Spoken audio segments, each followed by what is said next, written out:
30 km du front.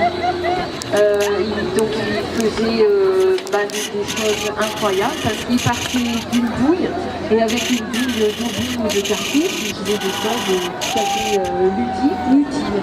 Par exemple, il y a quoi là-bas? Ce sont des coupes de papier, non? Il y a des coupes de papier, donc ça c'est toutes des choses qu'on pouvait trouver aussi dans le civil. Donc il y a des tirs glacés, il y a un poinçon, donc tout ça c'était des choses utiles. Et il y a des choses plus ludiques, comme un arrosoir, une casserole, une galette. Voilà, rien ne se perdait. Le cuivre qu'on retrouvait après la guerre, on le réutilisait pour en faire des objets usuels. Alors, je vous ai entendu expliquer tout à l'heure à des personnes qui viennent voir votre exposition. Alors, tous ces objets ont une histoire, mais principalement celui-ci avec la petite photo. Racontez-moi, racontez-nous. Alors ces objets, il y en a deux. En fait, il y a un rasoir et j'ai une photo. C'est le rasoir du soldat qui est là et c'est son petit-fils qui m'a donné ces objets. La boîte, il y a une boîte qui est restée dans son joue, c'est-à-dire qu'elle était dans la poche du soldat en 1918 parce que malheureusement il est mort en 1918, en septembre, de la grippe espagnole dans un hôpital. Et c'est pour ça qu'en fait la famille a récupéré ces objets et tout ce qu'il y a dans sa boîte est resté tel quel depuis 1918. Et quand j'ai ouvert la boîte, c'est tout un nécessaire pour aller à la pêche. Donc il y a les fils de pêche, il y a le fond, il y a une autre petite boîte à l'intérieur où il y a les plombs de pêche. Et tout au fond de la boîte, il y a aussi les lames de son rasoir. Voilà, et ça c'est la famille qui vous l'a offert. Hein. Alors c'est pas de ma propre famille, mais c'était des amis. D'accord, ok. Voilà, comme quoi, voilà. Les objets ont une histoire et celui-ci, je vous l'ai entendu la raconter plusieurs fois dans la journée et c'était important de la partager au plus grand public. Voilà, si vous voulez venir jeter un petit coup d'œil, on fabriquait même des avions, des petites coupes. C'est quoi? C'est un casque? Ce sont des objets de déco, ça. Hein, voilà. Voilà, n'hésitez pas à venir voir Michel et sa collection personnelle d'objets fabriqués à base de balles, d'obus, tout ça récupéré et exposé pour vous aujourd'hui. Si vous venez d'arriver, voilà, on a encore quelques minutes ensemble, n'hésitez pas à tranquillement faire le tour avec un soleil qui est encore bel et bien présent. On aura eu une chance incroyable aujourd'hui pour cette belle journée, pour cette libération de l'Oise pour la Première et la Seconde Guerre mondiale.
Voilà, il est 18h, ce qui veut dire qu'on va tranquillement arriver à la fin de cette journée, tranquillement différentes animations et stands sont déjà en train de démonter. En tout cas, on a été ravis de vous avoir avec nous depuis ce matin.